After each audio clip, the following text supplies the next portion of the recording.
You don't need to get fit before you start. This is how you get fit, safely, effectively, and for life.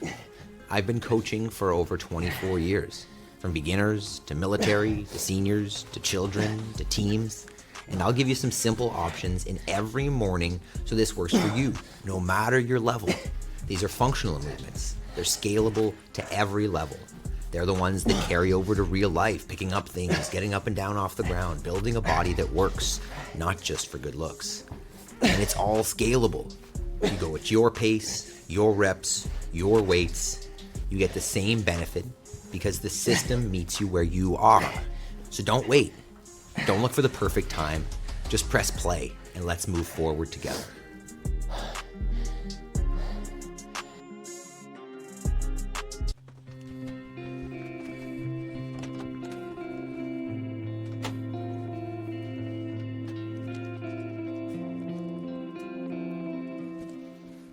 Good morning. Welcome to day 45 of the 5 a.m. Squat Club. Today, I'm putting on the coach shirt a little bit, and today's episode is for those people that think that I need to be fit before I start something like this. This is something that I talk about a whole lot at our gym, and I think it's a concept that's super important. So if that's someone that if that's something that you've got in your mind that, hey, I want to do this thing, but I'm not ready to start because I'm not fit enough, strong enough, smart enough, don't have the skills yet, this is for you. So I've been coaching, I'm going to start moving the body a little bit here, but I've been coaching fitness for over 24 years. The last 13 or so of those have been coaching CrossFit. And don't click off if you're like, oh, I'm not into CrossFit. That's not the point here. I've learned so much from CrossFit. I'm going to put maybe a shot up on there of me and Coach Glassman. I have been following CrossFit and doing CrossFit methodology since 2008 or so. And one of the concepts that the CrossFit methodology, by the way, the warm-up will be up on the screen. I'll talk about it a little bit more as we go. But one of the concepts in the CrossFit methodology is this idea of infinite scalability. And today's video is actually inspired. There's a YouTube channel out there. It's pretty new. I think he's something like 18 days old. It's already got almost 2,000 subscribers, so he's killing it. But the channel name is Gamarado. I may be getting that wrong, maybe saying it wrong. But this is a guy in New Zealand, a Kiwi, and he is documenting his weight loss journey from 300 kilos to 99. So, first off, congrats, man, for being so vulnerable to put yourself out there and do it. I'm sure this is not an easy place to be. I'm sure if you had the choice, as much as this YouTube channel is going to bring you recognition and potentially money and all that, my guess is you'd probably preferred to have not been there in the first place. Whatever decisions have led to that, so be it. But good on you for being there and putting it out there and allowing the community to support you, because we're all rooting for you. That being said, I commented on one of his videos, I think it was yesterday, and kind of invited him to come and try the 5 a.m. Squat Club. And this is a response that I've heard now a whole lot working in CrossFit. So CrossFit is seen oftentimes as a system that is for, call it, elite athletes. But if you understand CrossFit, you understand that it's just for everybody and it's scalable to any fitness level. So the question that I often get, or the pushback I often get at the gym, someone will bring in a friend to try a class or, whatever. And what ends up happening is you'll ask them, hey, how was it? And is this something you'd like to try more consistently? And they'll say, it's great, but I'm not fit enough yet. I gotta get fit before I start. And it always makes me think, I used to volunteer at a yoga studio, and people would say, oh, I need to get flexible before I do yoga. And I was just like, wait a minute. Maybe I misunderstand yoga, and obviously there's more to it than this. But isn't yoga gonna make you flexible? And the same kind of context applies here, that, you know, being someone who is very anal about the right thing, finding the thing that is right. I've spent years and years finding CrossFit. I've been doing all the other stuff and found the value in the theory of CrossFit. And I think it's the most effective, efficient way to get fit because of the functional movements. Number one, the definition of CrossFit is functional movements executed at high intensity and constantly varied. It's constantly varied functional movements executed at high intensity.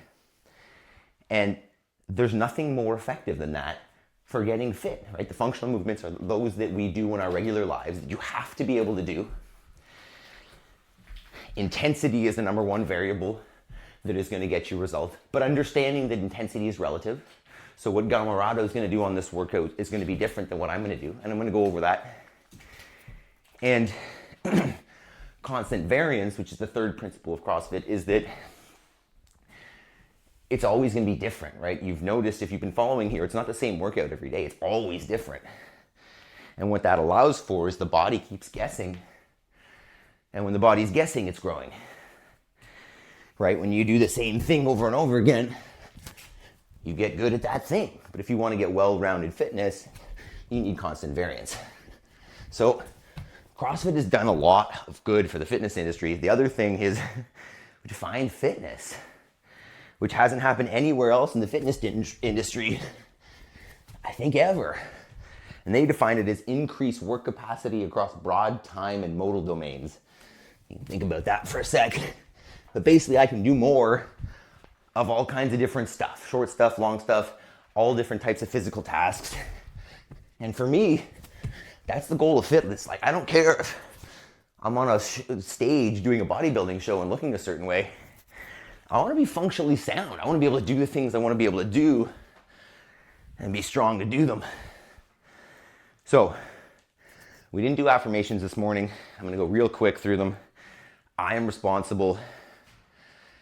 Today I choose to be happy. Something wonderful is about to happen. I have all I need to succeed today. I will focus on progress, not perfection. And I choose gratitude. So, those of you that skipped ahead, welcome. This morning is a special session. We're talking about scalability. We're talking about how this can be used by anybody and everybody. So once again, I'm talking directly to you, Gamarado, this morning, as I think that we can make extra benefits from this. I think you know that there's a program out there that you'd like to do. There are certain movements that you'd like to do, but you're feeling limited. And I understand that, but you're seeing, myself with the barbell or whatever it is. Understand that those movements that I'm doing are the same ones that you can do. I've seen your videos, I've seen your capacity, I see deadlifts, I see the dead hang, which is really impressive. So what I'm going to show you here is how these movements can be scaled. So in honor of that, today's workout is going to be very simple and probably one of the most essential combinations of movements that we're ever going to do. So the two most important movements that we're going to do probably are going to be the burpee and the squat, and those are going to be our two for today. So let's talk scaling, because today's theme is scaling, and the whole moments of clarity, that's what I'm going to go over, is the importance of scaling, how to do it. So movement number one is going to be the squat. I might do the burpee first, but that's irrelevant. And so I'm going to start right from the bottom. I'm probably going to put on a vest and the backpack. I'm going to try to make myself as heavy as possible today and uncomfortable, just to relate a little bit. Not the same, obviously, but I'm going to do my best. So option number one for the squat is hold on to something, right? Get yourself a door frame. I know, Gamarado, I know you've got that squat rack, so that's your ideal. Hold on to the squat rack, lower yourself down to the chair, use the squat rack to stand back up, right? The squat is essential. Practice the squat at a level that is accessible to you, and you're gonna see it ramp up. Obviously, if that's accessible holding on, next step would be don't hold on, touch the chair, stand. Eventually you move away from the chair. In terms of reps here, and hopefully I'll go over this again, but we're gonna alternate minutes, right? 1 minute will be the squat, 1 minute will be the burpee. I'm gonna choose a number of reps that is manageable for me, but you have to do the same. So what that might look like is minute 1, you do 1 rep of the burpee. Minute 2, you do 1 squat. Minute 3, maybe you take it off, right? You're listening to your body and seeing, hey, what is accessible for me and what can I maintain here? And you might find after a few minutes, hey, I need to turn it down, or I can turn it up. Every day you're gonna see more and more, you're gonna get clearer and clearer on what you're capable of currently and what that trajectory looks like to those full movements. So that's the squat. Simple, feet under the shoulders, knees come out in line with the feet. Get as low as you can, right? It might be not as low right now. You know, if you're just new to this, if you've got some extra weight, it might be a touch to a high bench. But the movement is essential. So find a way to make it happen. And then the second one is the burpee, and this is gonna be the most challenging one. So I don't have the gear here, but what I would suggest, and hopefully I'll put a video in there of my client Prim, who's 94, doing a burpee. But what I would suggest is you either get to your bed or a bench. I know you got a bench out there. And I would make it an elevated burpee. So this is now my floor. The purpose of the burpee is, can you get off the floor, right? Can I get down, get up? If I end up on the floor, can I get up? It's probably the most important one. So what I would do is get out my bench or my bed. I wouldn't get out my bed, I would go to my bed. And I would do this. I would get myself laid down on it. Ideally, I'm not on a chair, I'm on a bench here, and then I get myself back up. If that's not accessible, do it on something higher, right? The point is we're getting down, we're getting up, and the scaling of it is just I'm elevating my floor or decreasing the weight, decreasing the range of motion a little bit, but I'm still maintaining that necessary movement. And what's gonna happen over time is I'm gonna get better at doing those. I'm gonna be able to do them unscaled and all that kind of stuff. So, and I know you're, Gamarado, this is for you. I know you're already doing a lot of the right stuff, right? You're doing functional movements. Whatever program you found is pretty good. And I'm not talking shit. You're not doing bodybuilding, right? That would be ineffective for what you, obviously, your main goal is going to be in the kitchen. And I think you know that very well. I see a lot of meal prep and you're doing a great job with that. But in terms of fitness, like, functional is the key. You see a lot of people out there doing all the isolation movements and they're doing curls and they're doing kickbacks and all that stuff. And it's like, well, I want to look a certain way. But what you don't understand is that if you want to look like a human and you want to be strong and fit like a Greek god, you have to move like a human. And that means functional movements, those that are innate to our humanity, to our existence. So, right. So we're gonna get moving here. I'm a little bit behind this morning because I think this is a topic that's super important, so I might blab a little bit more. But if you are not ready, pause the video, go back, do a little bit more warm up. Oh, excuse me for not explaining the warm up. And I didn't talk scaling options for the warm up either, but I can talk to you separately on that if you'd like. It's not gonna be perfect. Okay, so I'm gonna make this, as I was saying, uncomfortable, myself relatively heavy. And what we're gonna do, probably the burpee first. It's gonna be terrible. These are gonna be really awkward. This is gonna smash into my head. But so be it. I think the point here this morning is to understand that not everybody's in the same boat and that everybody has a process to go through, and that's gonna be unpleasant. But so be it. So if you haven't subscribed, hit that button. Join us every morning. We're here changing our lives for the better. Make this as easy or as hard as you want. It's time. So we're gonna alternate.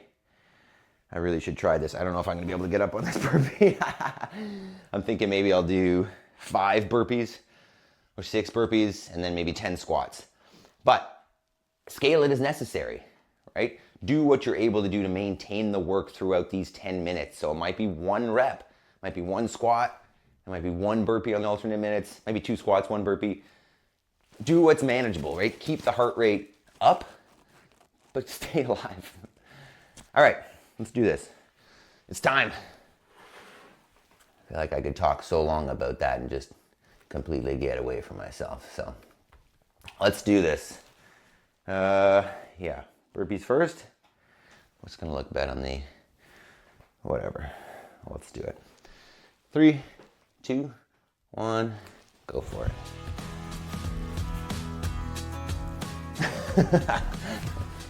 Oh, shit. Yeah, see, I'm gonna be walking it down because I can't hop it. But it's still a burpee, and that's perfect.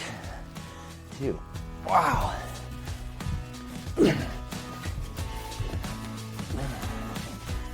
There's no jump happening.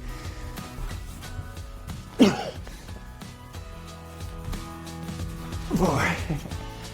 Oh, that's long. Oh, 5. Okay. Okay. So as you're going through, listen to your body. See how you feel. Hey, what can I maintain? Do I want to turn something up? Don't turn anything up for the first few minutes. It always feels good. And then it catches up, so don't go crazy on the first minute.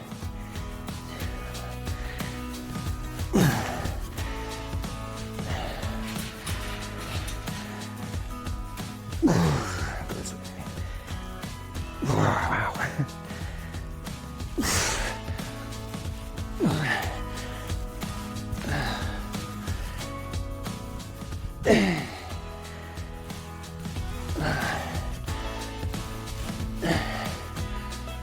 Okay. So there's 1 round. So you've tested out your burpee option, squat option. It's gonna be unpleasant, right? The heart rate's gonna come up. But the point is we're done in 10 minutes. Good intensity. And then you hit your day. And obviously here we're priming our minds too. Quickly with affirmations. But then more so with our moments of clarity about scaling coming up. Go for it.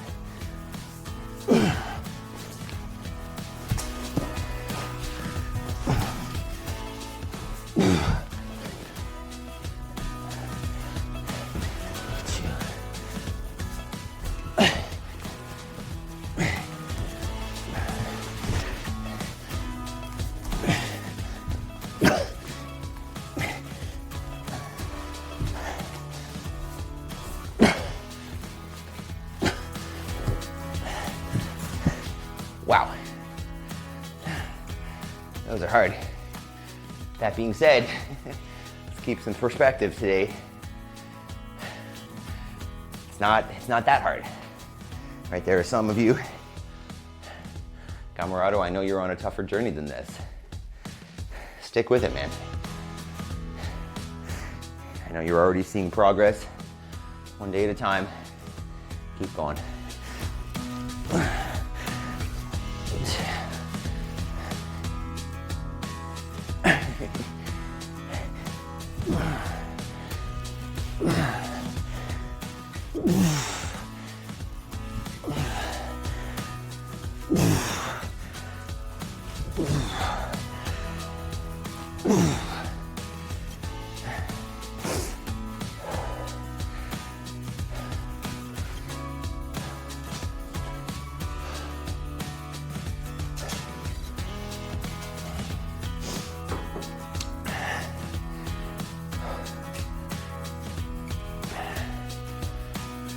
Two sets down.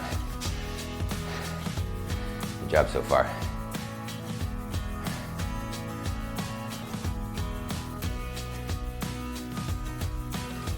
All right, do this again.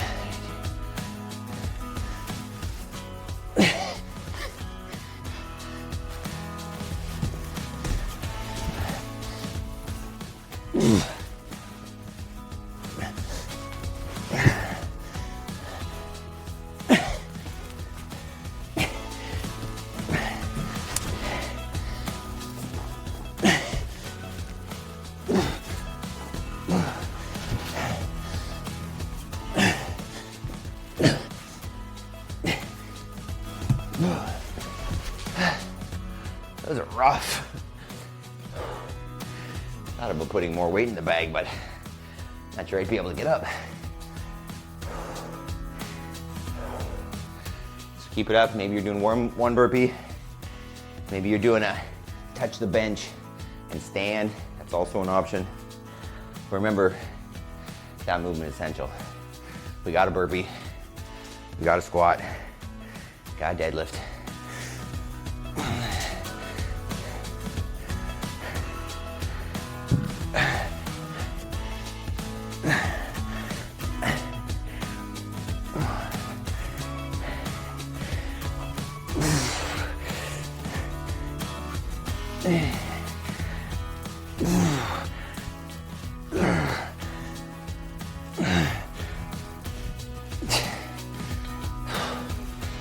Those legs.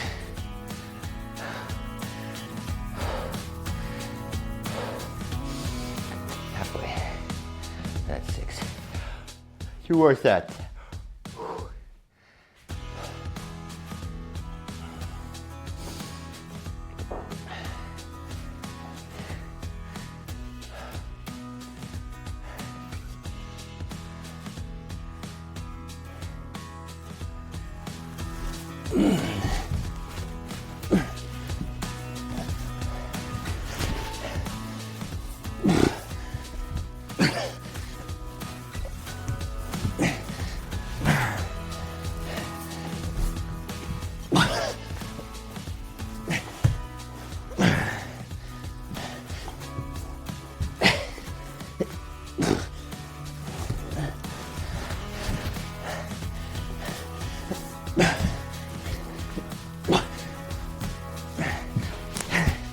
Holy moly, that's so crazy.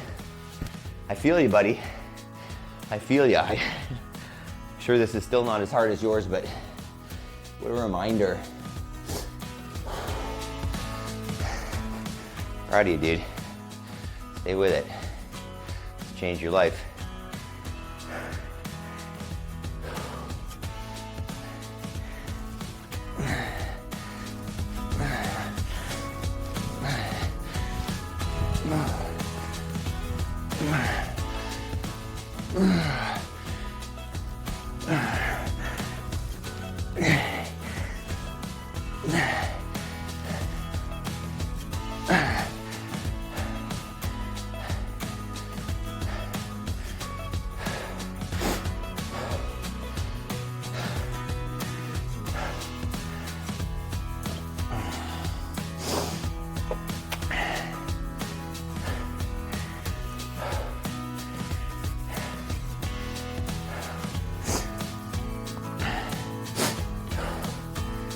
Two more.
Okay, one more set of squats.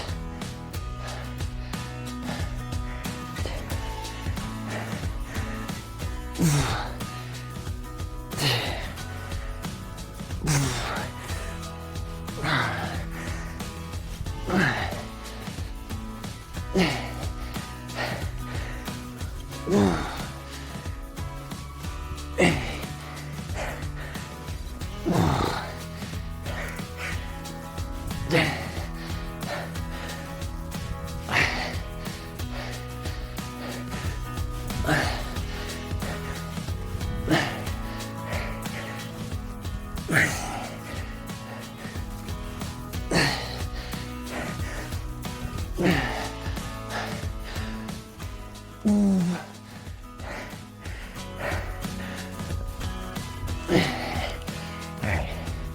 that's good.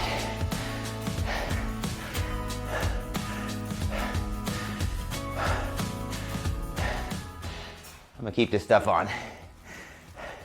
Just as a reminder that some people don't get to take it off. I'm wearing this as a extra load. Some people are living with this though. So I'm gonna keep it on at least for moments of clarity. So as I was mentioning, scaling is a huge principle in exercise, but it's also in life. I'm just gonna give an example here. So if I wanted to start something new, if I wanted to write a book, let's say this, right? It doesn't make sense for me to sit down and draw pictures, right? Because I want to get better at drawing before I write the book. The only thing that's going to make me better at writing the book is practicing writing the book. And that's the point here today, is that there are certain movements and certain types of training that we should be doing, I'm going to say. Functional training, intensity, full body, right? I don't believe in bodybuilding. I don't believe in isolation. I think that we need to be strong, functional human beings. And when we train, when we eat like this, eating, obviously, I'm talking about real foods, whole foods, animal products for the most part, and then some whole plant foods, but I'm not a huge fan of those. And then, but functional training, intensity is the only way to go. And when I say intensity, that's relative. So let's talk about that, right?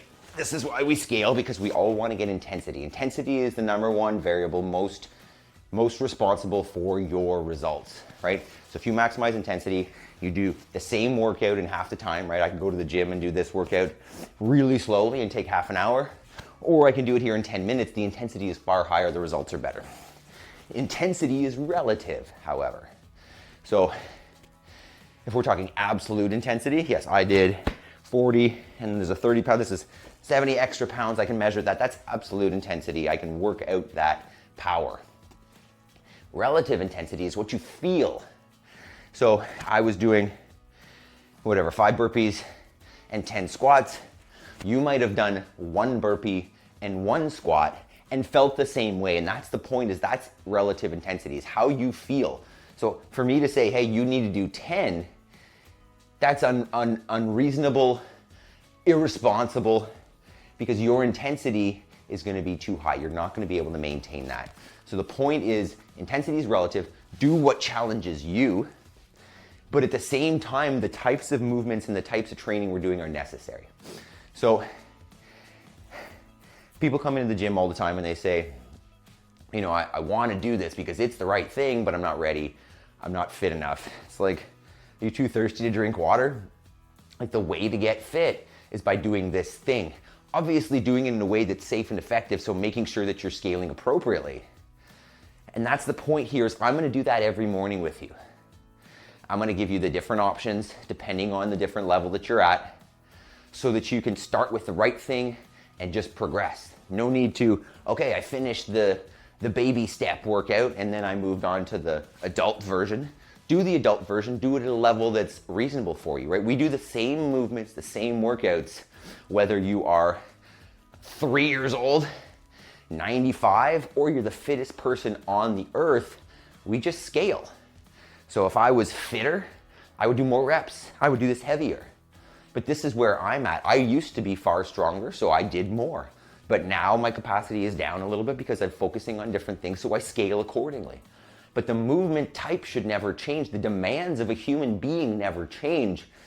They just change in amount or intensity, right? The demands of a Olympic athlete, or I'm gonna say that, CrossFitter, top level CrossFitter, and those of your grandmother are the same. Those of Gamarado are the same. Your daily physical needs are the same. You need to be able to get up off the shitter. You need to be able to get out of bed. You probably need to be able to carry some groceries around. I mean, I see you doing some graphic designing there. They're physical tasks as well. And if I go and practice this, is that gonna make me get better at getting off the shitter? No chance. So I need to use those functional movements. I might as well do the right thing from the beginning and just build capacity as opposed to building up something, some kind of prerequisite that you think exists, and then starting the real thing. So I'm gonna be here guiding you every day. So you don't even need to know how to do it. But understand that this scaling principle is everything. Whatever you enter in your life, just start at the level that you're at. Don't not do it. Don't choose another option because it seems easier or more comfortable. Choose the option that you know is going to make sense and just scale it to the level that you're at, right? Some days it might be standing around here with your finger in your butt because you're breathing so heavy, but that's it, right? You stand here for the 10 minutes. It's just doing what's accessible, but doing the right thing. There's a quote by a guy that I like to listen to on the Ranching Reboot podcast. His name is Brian Alexander, and it's great to hit bullseyes, but if you're aiming at the wrong target, what's the point? So the parallel there is that if you're chasing fitness and health, but you're in the gym doing isolation movements, you may be doing great with that, but you're not getting to your fitness and health. You could also use the effective versus efficient principle that Tim Ferriss used to talk about a lot. Right? Effectiveness is doing the right thing. Efficiency is doing the thing right. Who cares about being efficient if you're doing the wrong thing? So the point is here, scaling with functional movements is universal. Because they're movements that are innate to our humanity and we have to practice them, they can be done at any level.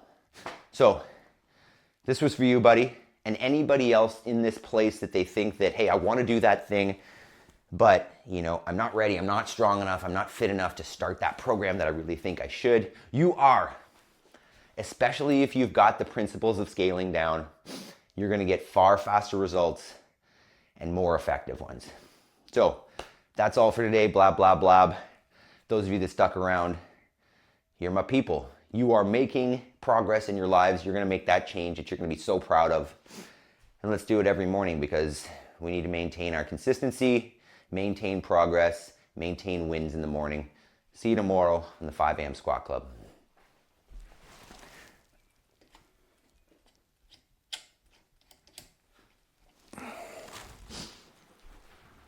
"32 minutes. She's a long one.